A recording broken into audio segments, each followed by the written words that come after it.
So, welcome to week 3 of the Transition to Organic webinar series for crop producers. This week, we have an amazing panel on organic market channels. This is a topic that I personally hear a lot of interest in, so we're very excited to welcome our panelists today. This series has been a collaboration between the Community Alliance with Family Farmers, UC Cooperative Extension, and the UC Organic Agriculture Institute. My name is Grace Jackson, and I am the Farmer Services Regional Lead of the Central Valley for CAF. Margaret Lloyd is our collaborator from UC Cooperative Extension, and Katharina Ullman from the UC Organic Agriculture Institute is going to introduce herself briefly. Hi, everyone, and thanks so much, Grace. It's so wonderful to see so many people here again today for this Transition to Organic webinar series. Like Grace said, we have a really exciting panel of buyers today, and just really happy to have you all here today again with all of your questions. So looking forward to today. Thanks, Grace. Thanks, Katharina. Okay, we want to give a quick thank you to our funders. Today, this webinar series has been funded by the CDFA Office of Agricultural Resilience and Sustainability, CDFA's State Organic Program, and the USDA Transition to Organic Partnership Program. As I said, the webinar will be available to watch on our YouTube channels after the webinar series. You can in your email at the end of each week, you'll receive an email with presentation slides and resources at the end of the week after the webinar series. That's been going out on Fridays from Katharina and myself, so continue to look out for it on Fridays in the future. The webinar series structure is going to follow the same pattern as the past couple of weeks, but if this is your first time, we are in the midst of our welcome. The presentation or panel will take the majority of the time today. And then we are saving 10 to 15 minutes at the end for Q&A with our panelists. We'll do a closing poll and some final reminders in the last 5 minutes until 1:15. And then at 1:15, we'll officially open our office hours segment where you can continue to chat with our weekly panelists or speakers and get help with your organic system plan or certification questions. We also have a resource guide to help you navigate links and resources shared throughout the webinar series. You can access it in the chat. There should be a link dropping there soon. And the resource packet has Zoom links, presentations, resources, and also optional OSP homework. If you do want to make progress on your OSP or certification goals, you can follow along there. And Catherine, I want to pass it back to you. Thanks so much, Grace. So we are in week 3 of our 10-week webinar series right now. This week we'll be hearing about organic market channels. I would like to introduce our amazing moderator and panelists today who are going to be talking about organic market channels. We have Cate, Batson, Baril from the Rodale Institute, Christine Chun from Veritable Vegetable, Sierra Doehr from Saticoy Food Hub, Claire Tauber from the Community Alliance with Family Farmers, and Jonathan Kitchens from Good Earth Natural Foods. This is a wonderful buyer panel representing different types of market channels. And with that, I'll pass it over to you, Cate. Great. Thank you so much. And it's really wonderful to be here today. I want to talk about the idea of selling as farmers, right? It looked like from our poll, most of you are organic or farmers in the state of California. And it's wonderful that you're growing, but you need to be able to think about where and how you're selling. We won't cover direct sales today, meaning we're not going to cover how to sell at your farm stand or a farmer's market or if you have a website. But instead, we're focusing on 4 different ways that you might go to market via a food hub, a distributor, a retailer, and farm to school. Keep in mind, there is no right path to how you go. It may depend on where you are and what it is you sell. So we have a really dynamic group of people today, and that's where we'll start. So I think just so you know who we are, we should probably do a little bit of introducing ourselves so that you can understand when we say something, what our background and why we might think that way. So I can start, but for our panelists, think about how you want to describe the role your company plays and how a farmer might engage with you, right? So my role is at the Rodale Institute. We're about an 80-year-old organic nonprofit. We mainly focus on scientific research for farming in organics. We do education, and then we have farmer services and technical assistance, and the role that I play, which is in market connections. So I get paid to do exactly this, to make sure that farmers can find buyers and buyers can find farmers. Um, Jonathan, why don't you start off and tell us about the company that you represent? Hi, good morning, everybody. My name is Jonathan Kitchens. I work for Good Earth Natural Foods. My title is Produce Bulk and Floral Coordinator. So that means I help the different, so we have 2 locations in Marin County, just north of San Francisco. And I help the different stores make sure we're buying the same things from the same people at the same price, essentially. And our bulk and produce are 100% organic. Deli is pushing 98, 99% certified organic, and same with the rest of the store. Great. Sierra, do you want to jump in and tell us about your role and who Saticoy is? Yes. Hi, everyone. My name's Sierra Doehr. I use they and she pronouns, and I'm the executive director of Saticoy Food Hub. We're a newer food hub born out of the um, necessity for our community farmers, so farmers that historically have been marginalized and not able to enter larger markets, um, and giving them access to not only markets, but resources and technical support to be competitive. Um, we're very values driven and also have a social justice heart. We work at the intersection of not just food justice, but environmental justice and health equity.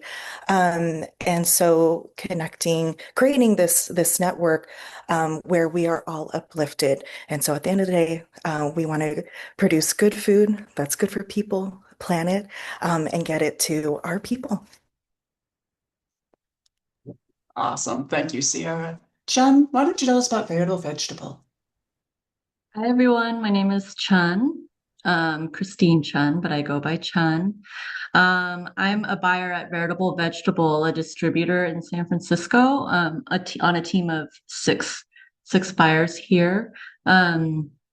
We're the oldest organic distribution company, women owned and operated for more than 50 years, and we were originally founded as a closed loop collective or cooperative.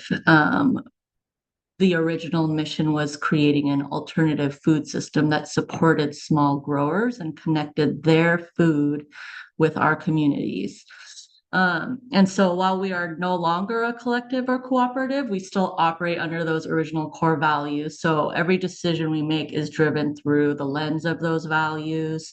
We continue to prioritize having a diverse network of small growers, and then also maintaining the supply with the larger vendors.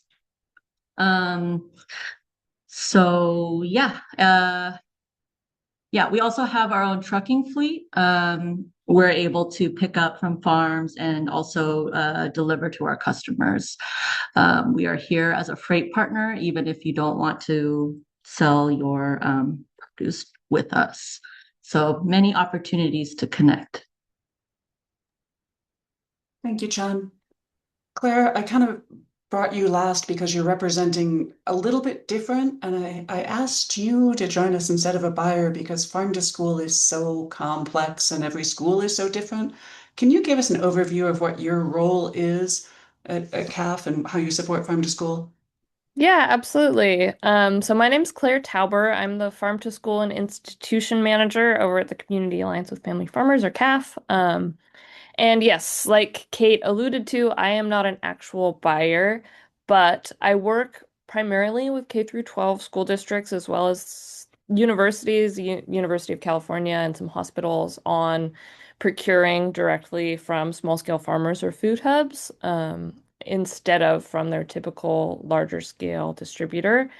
So, like Kate said, there's a lot of variety from food service department to food service department at these institutions. So I'm here to represent kind of a general overview of some general trends within those markets and some of the nuances and what to look out for within the school market. Thank you.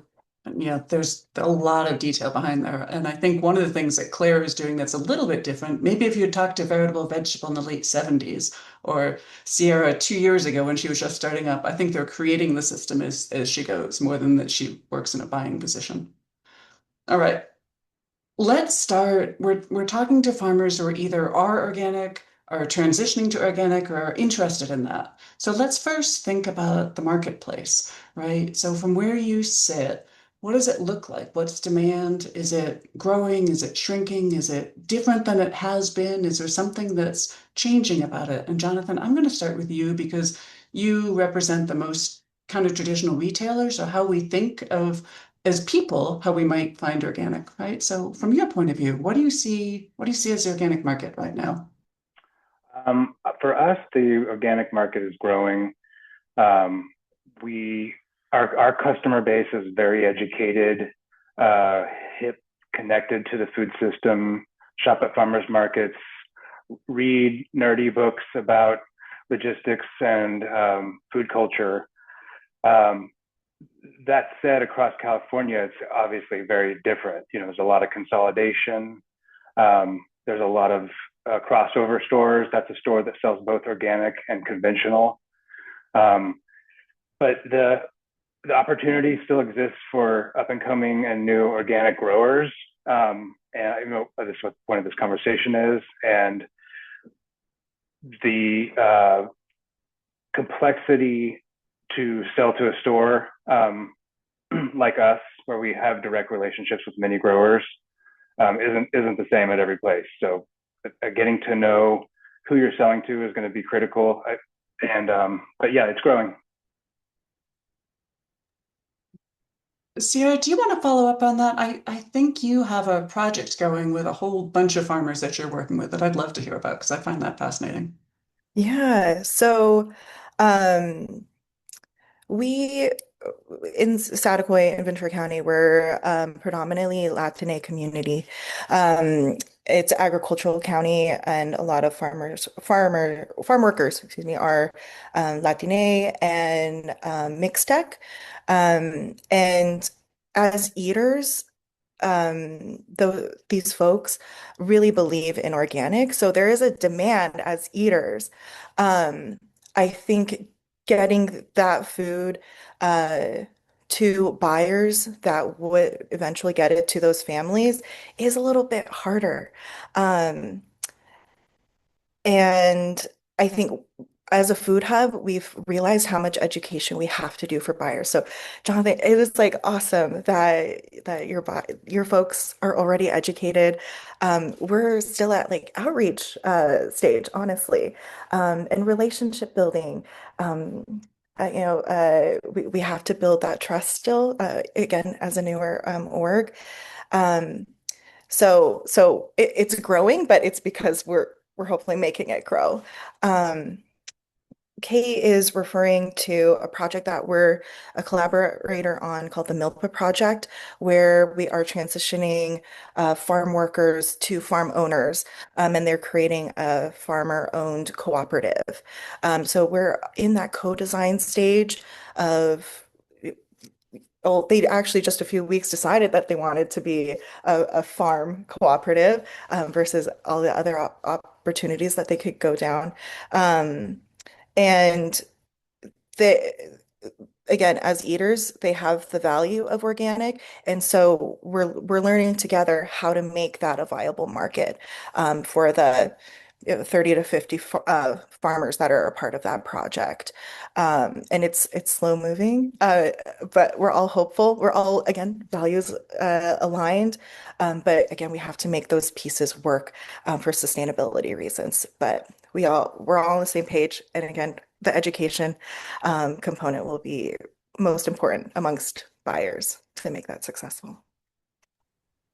Thank you. And I think you just got a really good overview. If you've never talked to anybody from a food hub, that they might be more than just a buy and sell operation.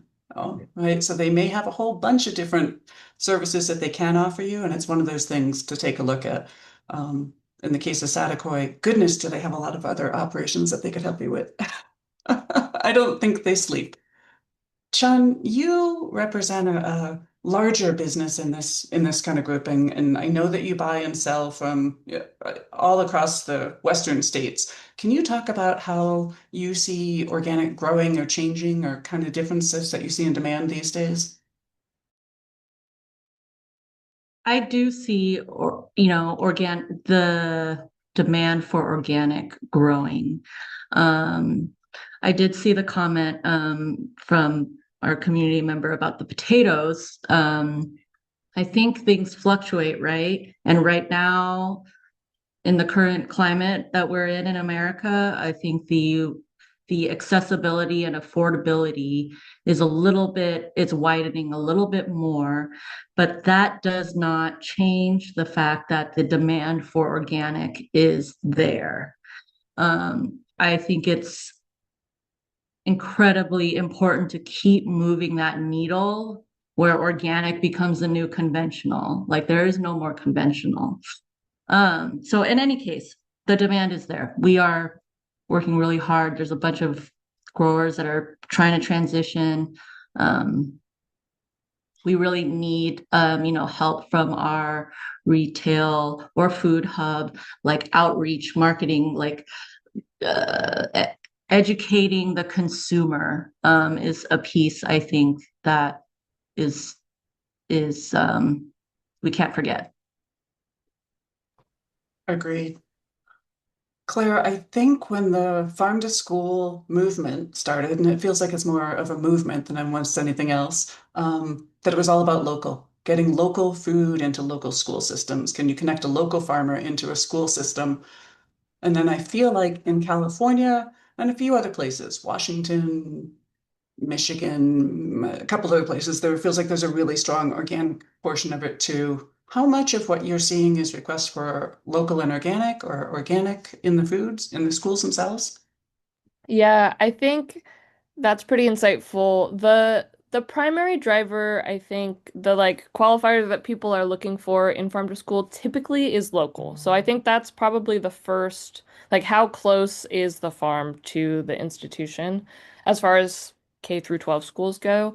However, I think for districts that are a little bit more bought in already, they maybe are a little bit more educated. I think they are looking for organic because organic is a really easily verifiable standard. So it saves the buyer, in this case the food service director at the district, the additional time of having to verify the farm themselves.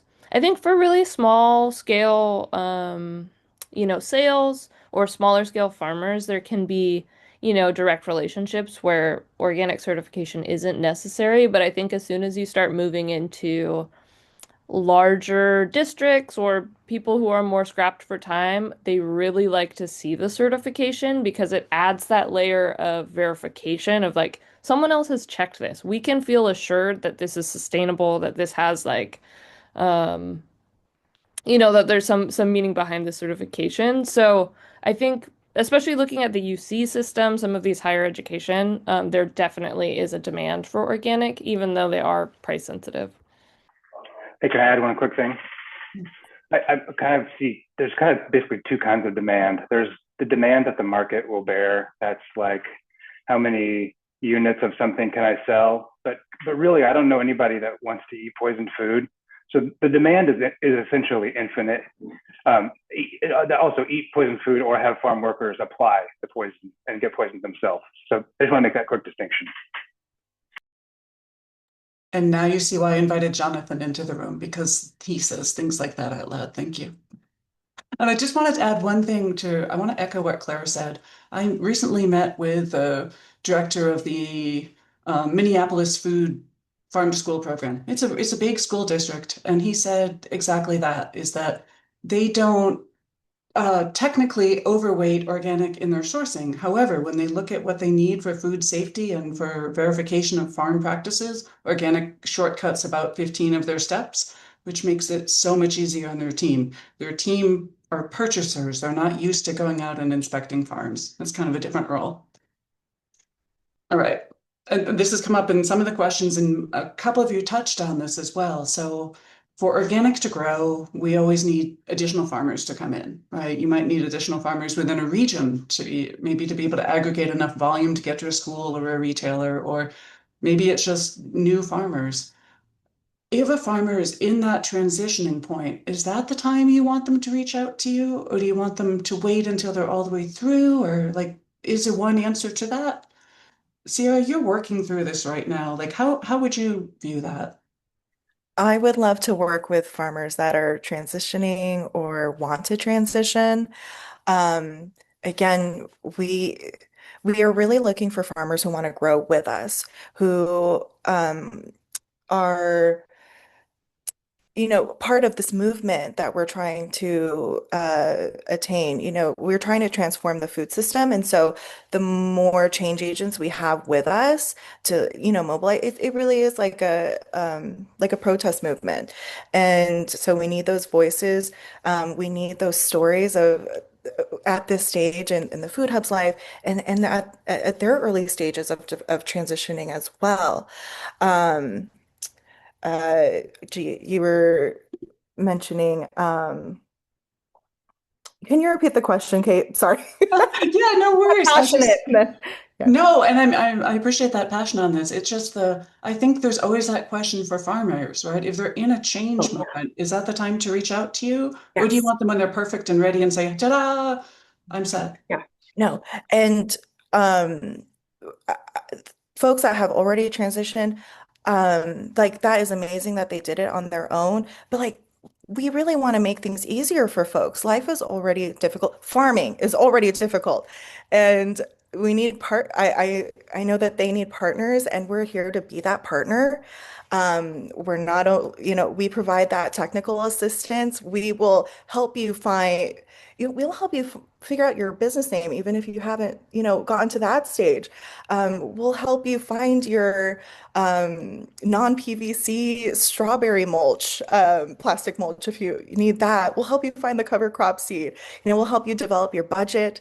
Um, Oh, everything for record keeping. We like literally help fo walk folks through a spreadsheet and how to do that, how to create a P&L, all of these Awesome. pieces that you might, that in reality, intergenerational farmers still need help with. And we work with a lot of Spanish-speaking farmers, and so we have our team of bilingual technical advisors that can speak their language and also understand them culturally, which That's is great. Let me just jump in because I want to ask Chun if from a larger distributive business, is there something in that first conversation a farmer can have with you that makes the conversation more productive for you? Is there something that they should know about where they are in that, organic curious, partly transitioning, fully transitioned, that helps you?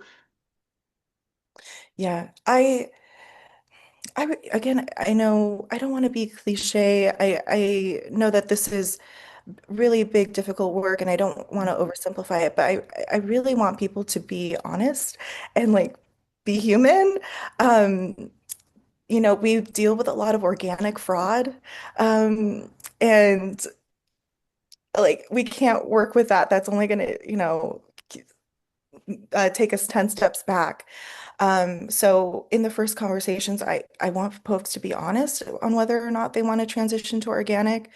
Um, I want that. Yeah, I would like if if we're doing a field inspection and they're saying that that they've been doing something, and then I get to the farm and they've obviously been doing something else. That's really heartbreaking and breaks the trust. And that right, Claire's talking about going to buyers, and we have to keep our integrity with our buyers to help make our farmers successful. So just being Yeah, just being that's honest. great. Yeah. Let me just try to, I hate to feel pushy here, but we have such a short time. Chun, is there anything else that as a larger distributor that you would prefer that a farmer that's either, from organic curious to certified, that is there something that would help make that first conversation with you more productive? I mean, echoing what Sierra said, honesty. Reach out, phone call. Nobody wants to read an email, but we'll read your emails. If you could call us, call us. We love to talk.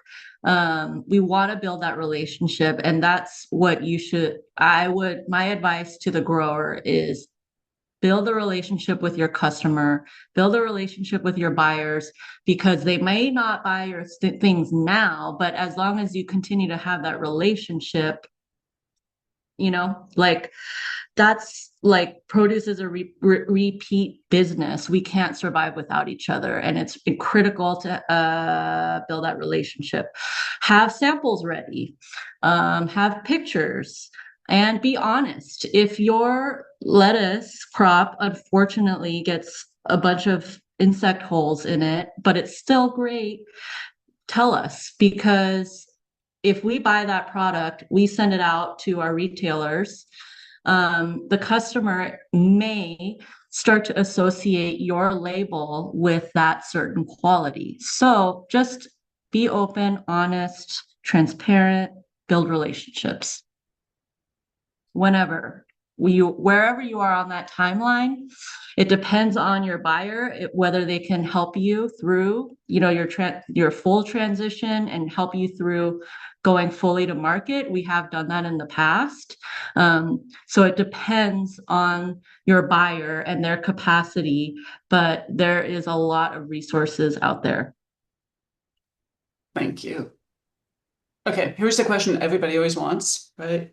What products do people want in organic, right? So I'm going to actually start with you, Claire, on this because I kind of feel like the farm to school, you're your own baby, right? So what really are school programs looking at when they're looking at organic products?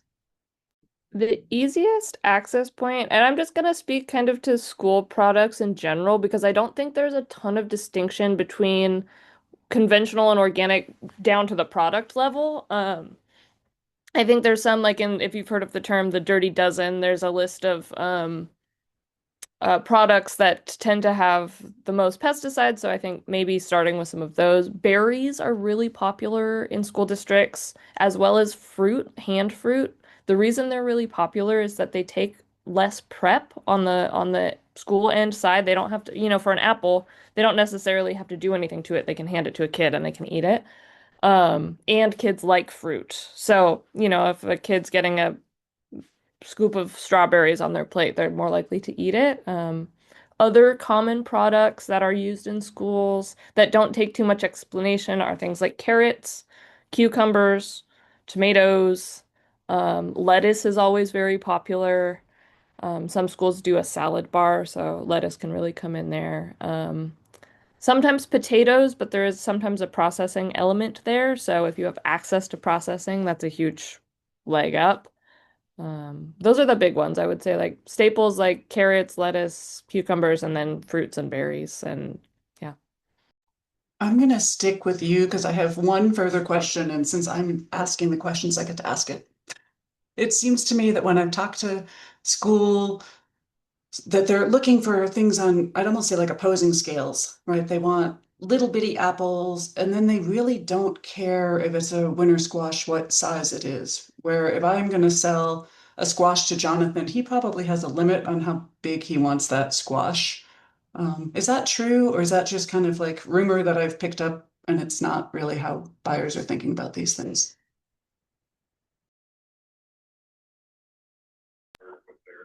Was that for Claire?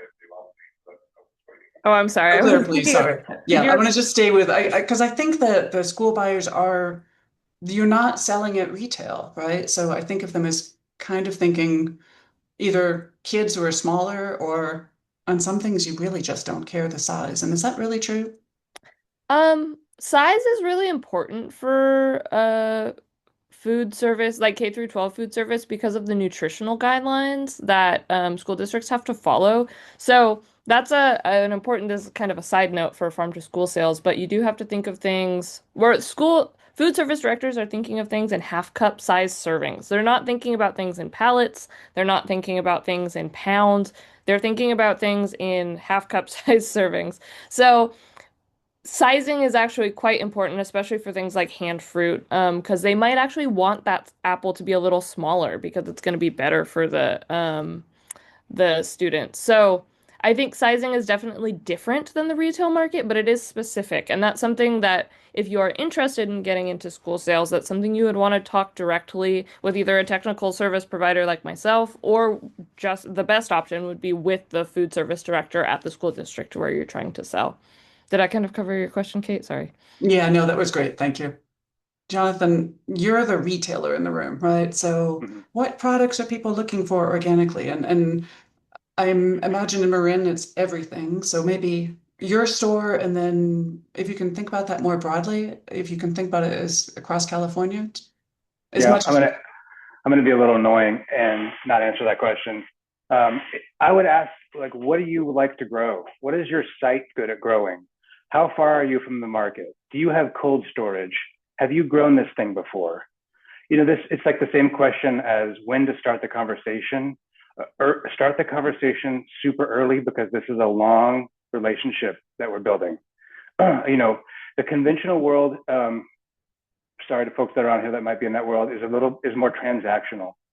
Organic is not, because organic is much more holistic. We're thinking about people and the workers, our personal health, all those things. So I would say, yeah, exactly. What do you want to grow? Are you like just off the valley floor? You can start 2 weeks earlier on something. I worked with a grower once in Buellton, Solvang, had 250 items. They found out, unfortunately, that they were really good at growing carrots. He didn't like growing carrots, but he was really good at it. And that's kind of, what they mostly focus on now. So just be open to that evolution. If you're transitioning, you're already starting something new, go with it. And then obviously, if you can find someone to trust, that's honest with you and kind, there you go. that's awesome. Chun, I saw you nodding like crazy. Did you want to add, or you just Yeah, ditto? I completely agree. Oh my God, I just totally lost my train of thought. Yeah. There are so many wonderful small growers that approach us out of, for example, Watsonville. All of these wonderful growers are growing the same thing, kale, strawberries.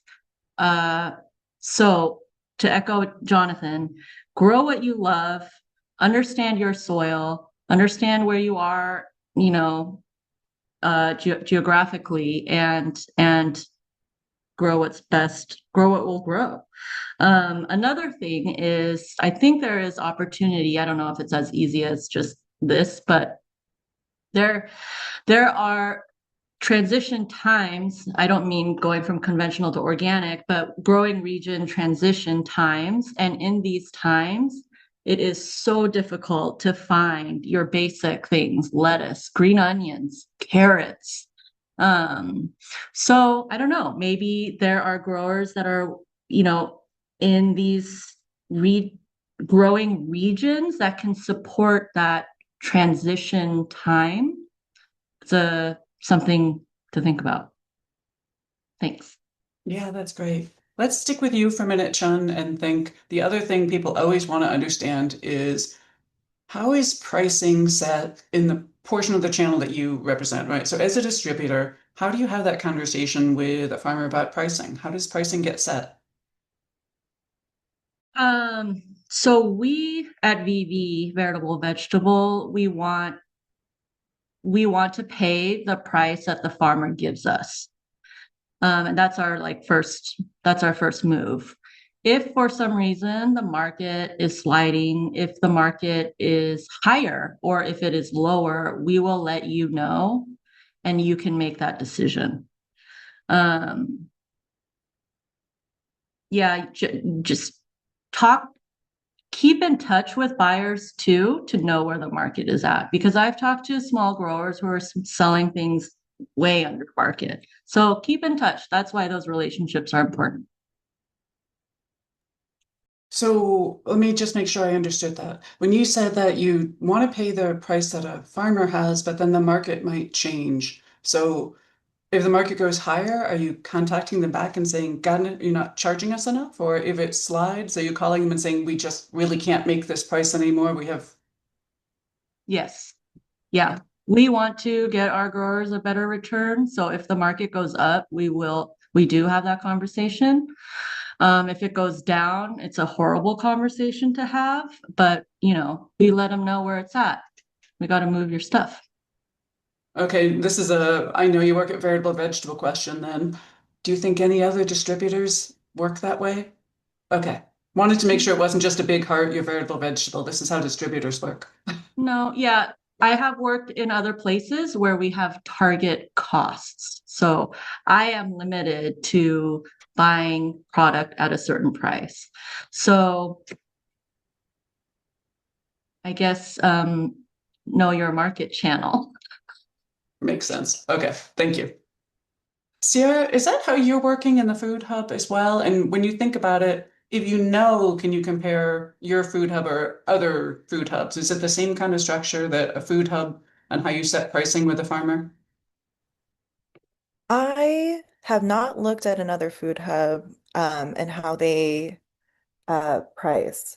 We're similar to Veritable Vegetable. We want the farmer to tell us how much their product is worth.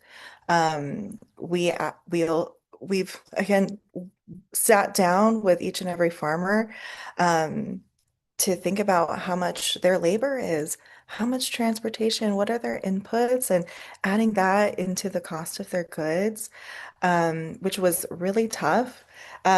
We did some research, some good research, and then some fun research. We called like air wands in the area to see like what they were doing, and how much they were selling product at.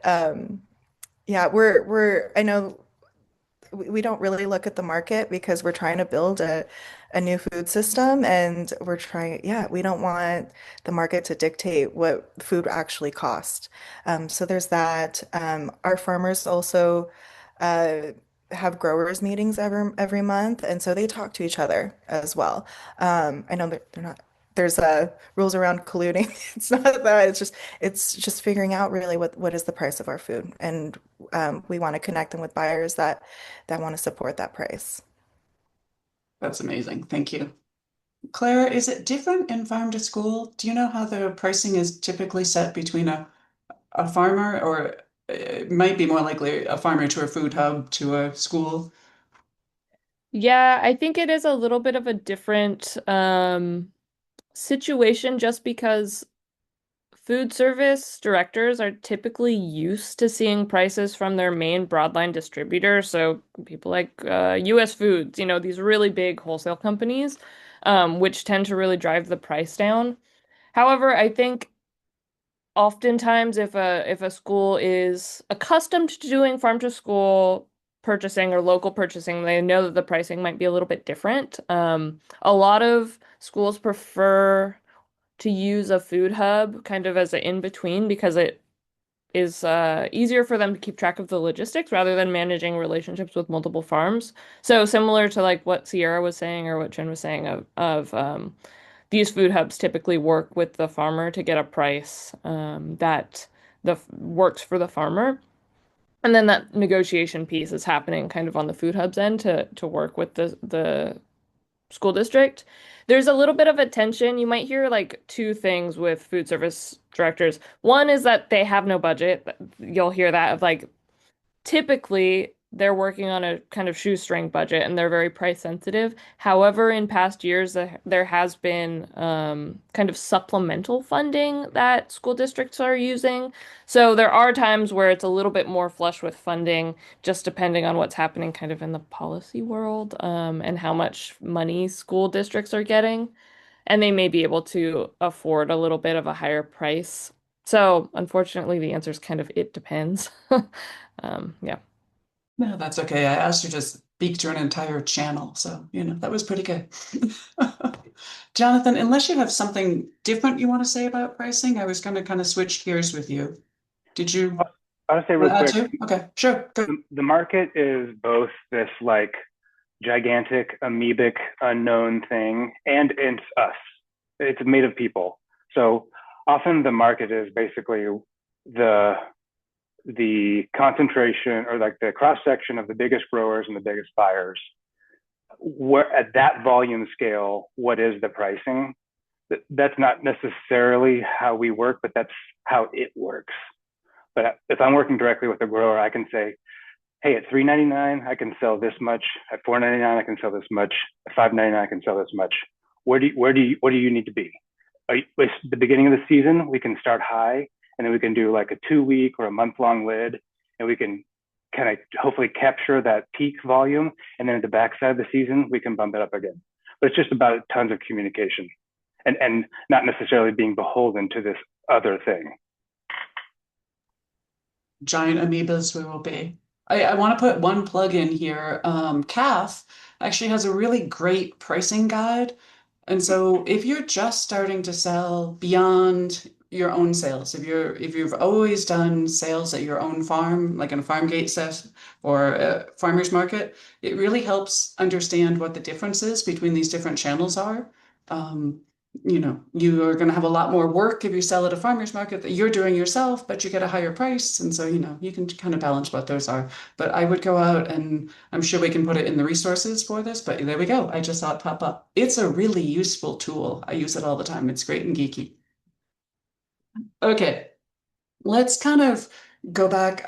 One more thing I really want to think about, and Jonathan, I want to start with you, even though you're at the other side of it, because I know you do a lot of direct work with farmers in your area. What do you really need beyond just to meet someone for you to, right? What role does certification play in that? What else are you really looking for to understand that this is a good partner, and that, what are kind of the steps, or what's your checklist? Yeah, for us, it's certified organic is the primary cert. And then it's basically all the basics. How do you communicate? Is that cell, email, text? What are you growing? Do you have a harvest calendar? Do you have a calendar with varietals? How do you get stuff out of your field? Are you sharing trucking? For us, we can't have 400 different direct relationships because we have one dock. So though we can have a direct relationship, we might prefer to go through Veritable or our local food hub, and that's fine. But we also want to have a relationship with the grower if possible. Do you pack in standardized packing? Is it 24 bunches of kale in a box, or is it 12? How do you define quality? That's kind of the primary thing. That ranges very widely. That's where I would invite someone in. We would take a walk through the department, and we would have a conversation about how we define quality or what we mean by a sizing. That would be where I would start. Great, super helpful. Chun, I don't know whether or not this is work that Veritable Vegetable does, or if it's more a question to go back to like a food hub level. But when farmers are first starting to sell to a distributor, are there training tools for them so they can figure out, are there 24 bunches of kale in a box? Who would know, right? Like how does someone who's used to selling at farmers market for themselves grow from that into selling to a distributor? What do you need from them? Sure. Great question.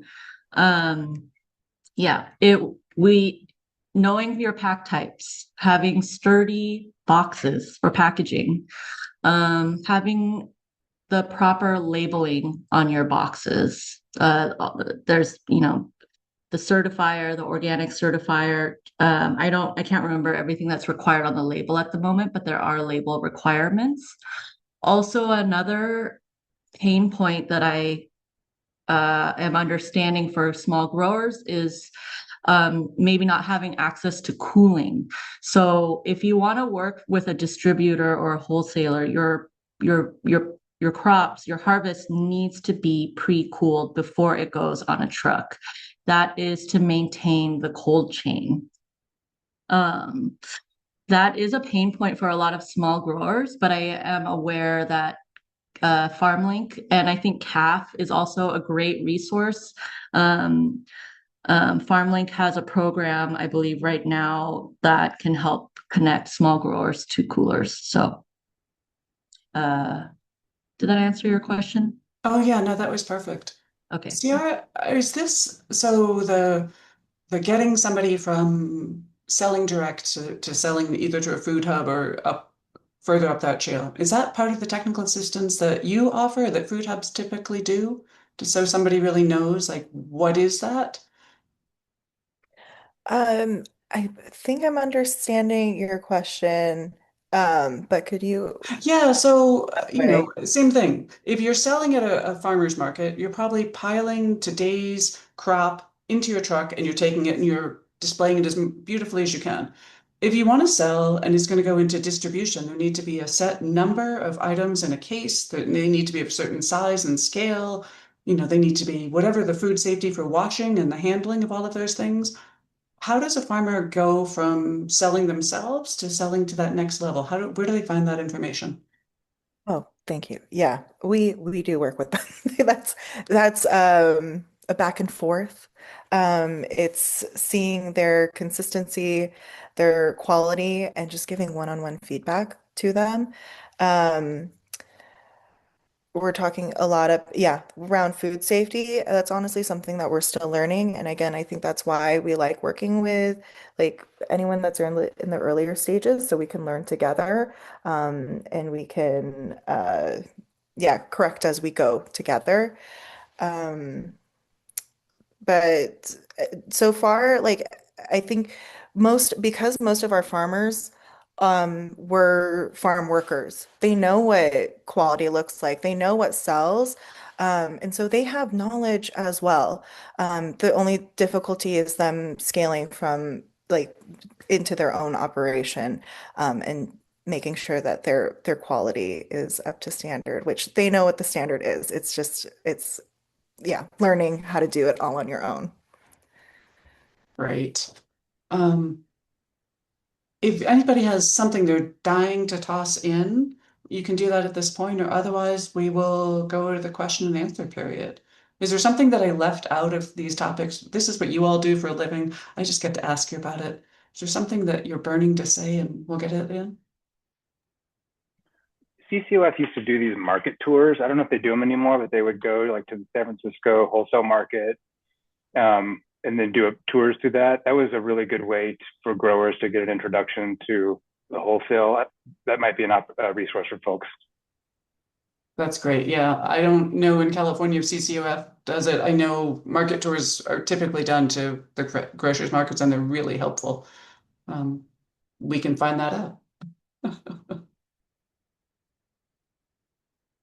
All right, we're going to transition then to some of the gazillions of questions that you flooded this with. And luckily, someone was gathering them for me on the side. So I'm going to see whether or not we can get through some of these. We're going to do this for about the next 10, 15 minutes. So let's see what we can get to that's helpful. Let's see. So a question came in for Jonathan and Chun. Can you describe the typical way that a new farmer establishes a buyer-seller relationship with you? Do you accept a simple phone call to your office? Do you want pitch products? Do you want a sell sheet? Does somebody need a brand, or can they just appear? Does one of you want to go first? I can go first. Yes to all. Phone call, is great. Email, but maybe you don't have their phone number. So email, have photos in your email, like stand out a little bit, you know? If you can send samples or photos, and keep trying, cast your net wide. Yeah. Yeah, I agree. Reach out, start a conversation. Um, be okay with it being a little slow in the beginning.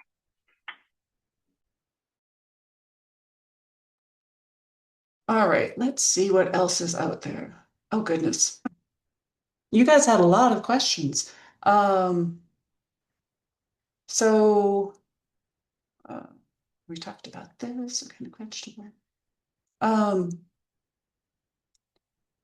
so do you require a food safety audit to be able to sell into any of your channels? So Sierra, I see you nodding your head. Do you want to jump in on that? Yes, we do a food safety audit. We visit the farm to do that. And kind of similar to organic certification, we're talking about like how that's gold star and just help streamline the process. So we're looking into helping our farmers get GAP certified as another way to do that. That's great. Jonathan, this question comes from an egg producer, but it seems like it would be the same question for any kind of producers, honestly. What kind of volume do you need before you could open a relationship with a farmer? Whether or not they come direct sales to you or through a distributor, what kind of volume is reasonable for you? There's no scale limit to that. We work in our floral department. We work with a certified organic lavender grower who is on an 8 by 8 foot plot. Wow. Okay. And Chun, we is work that with the Cal same for Organic, you? which is Yeah. 45,000 acres. So yeah, start the conversation. Okay. Chun, is that about the same? Do you have no limits? Somebody could be really teeny or I mean, we ginormous? need like the items that consumers want all the time are we're going to need that, but we bought 12 boxes of this very special variety of persimmon that one of our growers have, and yeah, so there is opportunity. Okay. Chun, thinking of you as Veritable and all distributors, can you think through, I think of you as having distribution routes, both in purchasing and selling. Is that visible to a farmer? So if a farmer, wherever they're located, could kind of look at the different distributors that maybe purchasing might already be going by? Because I would have to think, are you limited, I guess is my question, on where you buy something based on where your trucks go? Or at this point, do your trucks go everywhere and it doesn't make any darn difference? Oh, well, for VV, our trucks only go from California to a little bit of Arizona, a little bit of New Mexico, and just Durango, Colorado. So we can pick up from all there. But in terms of, whole distributors as a whole, it really depends on who you're trying to, yeah, I mean, there are national scale distributors. So For a smaller farmer in California, do you go at this point? Do you have trucks that are in most of the farming regions that are picking up in California, so you could do business with farmers almost anywhere in the state? pretty much, yeah. Yeah. Okay. I will say if you are if your dock is hard to get to, if it's if our truck can't physically make it on the road, that's going to be challenging. But as long as it's accessible. Okay. Uh, any of you who are buying, will you buy from somebody who's in transition? Are they just getting a conventional price at that time? Is there a handshake deal that they can tell you where along that path in transition they are and what their estimate to be before they're organic, that you might bring them in at an organic price? Or is there a little bump in price if it's in transition? Anybody want to handle that one? I can speak just briefly about it, kind of a roundabout answer, but I think for folks who aren't certified yet, and you want to get into the school market, your best bet is to make a real relationship with the food service director because with school sales and institutional sales, they are going out of their typical way to source a specific product from a local farmer, from an organic product, and um it takes extra time. They're also, they're trying to feed thousands of kids every day. So they're doing an extra thing, and what really makes it worth it for them is to know that they are supporting an individual person's business and livelihood. So I think making that personal connection with them especially if you are transitioning and you're not certified yet, like invite them to your farm, show them why purchasing from you is making a difference in your life, particularly, or your family's life, and why your product, even if it's not certified yet, it is, show them your practices. Most food service directors don't know the first thing about farming. They don't know how hard it is, that, even just to do it conventionally. So if you're able to nurture that relationship, you might be able to at the end of it, you might be able to get a better price premium because they trust you, they trust your product, and they like want to give back to the community. They want to do it because it's, the right thing to do, but it does take more time. So I would say if you're willing to put that extra time and effort in, there is opportunity to maybe get a better price premium, even if you're not certified yet. But it takes time. Does anybody else want to jump in on is how you feel about buying things while they're still in transition? Is there any other price difference for farmers, or is it just the, keeping track of what their proposed schedule would be to get fully to certified organic? Yeah, we definitely encourage a bump because farmers can dictate their prices. Um, yeah, they get to decide it and tell us what they want. But we do, our farmers have difficulty valuing their product at what it's worth. So we're just hype men over here.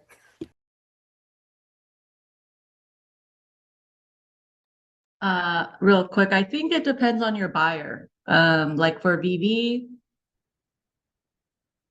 I think in VV's history, there was a time when we may have purchased transitional, but like right now, we are only working with organic certified folks. So it really depends on your buyer. Makes sense. And And I Jonathan, think, yes, you're, you yeah, can get a higher price. Sorry, okay. that's it. Excuse me, yeah. And Jonathan, your produce department's all organic at this point, right? So you don't do the Correct. transitional. Okay. Yeah, yeah. Okay. As evidenced by the fact that this call is being simulcast in Hmong, Spanish, and English, California is a multilingual state. Farmers speak many, many languages across the state. Is it common for food hubs or distributors or even retail food produce buyers to speak multiple languages? If farmers don't speak English, is it a hindrance? It's common for folks to speak Spanish in a lot of produce departments and wholesale. Unfortunately, that's kind of where it ends. Yeah. Sure. Yeah. Sierra, is your team English and Spanish speaking, or are there other languages that you can support as well? Yes, we can support Tagalog and Chinese as well as Spanish. That's amazing. Yeah. I know there's a BIPOC food hub out of Fresno area. I'm not sure if it's directly Fresno or Fresno area. I think there are English and Hmong. I'm not sure if they do other languages as well. Calf, do you have resources where that would be visible? Does anybody know on the call whether or not there are resources if someone is a non-English speaking farmer, where they might find buyers that are speaking their language if they're beyond English and Spanish? To my knowledge, I don't think there's like a directory that specifically lays out which food hubs speak which languages, but I agree with what Jonathan said. I think there's in many produce departments there is someone who speaks Spanish. That's quite common. And I think for other languages, uh, there are hubs, I think especially food hubs that speak Mhm. multiple languages. But it may be more of like a network situation where like reaching out to someone at the UC or someone at CAF to help get connected. Because I don't think there's like a directory, but there's definitely resources in other languages as well. Okay. Yeah, and just And reach out. We can work through it. You know, language is just one way to communicate. well, that's a good answer. Thank you. I was also just going to suggest searching in the language that you're looking for to see who pops up. Often, Like the Fresno BIPOC has a website that has it. It says on their front page in multiple languages the languages that they speak. So I would assume they would pop up in search. Okay, I think my notes in the background are telling me that I think that we are just about wrapping up. And so I can't tell you how appreciative I am for the four of you for joining in. I always learn something in these things that I think I know. Goodness, I find that I don't at all. Thanks for making the time and being so candid and how you think about answering out to farmers and for the work that you do to really make sure that farmers are paid fairly in the state of California. That's great. Appreciate it. Thank you, everyone. Yeah, thanks Yeah, all. thanks for attending, everybody. Thank you. Please reach out if you want. Thank you so much. And we'll do our best to share contact information for each of these groups and the follow-up resources that we share at the end of the week. Just a big round of applause, virtual round of applause, and many thanks again to all of our panelists. Cate, thank you for moderating. Jonathan, Claire, Chun, and Sierra, thank you so much for sharing all of those insights. If people on the call here would like to learn more about each of the organizations and companies represented today, you can look them up on the internet. Again, we'll share those in the resource packet later on.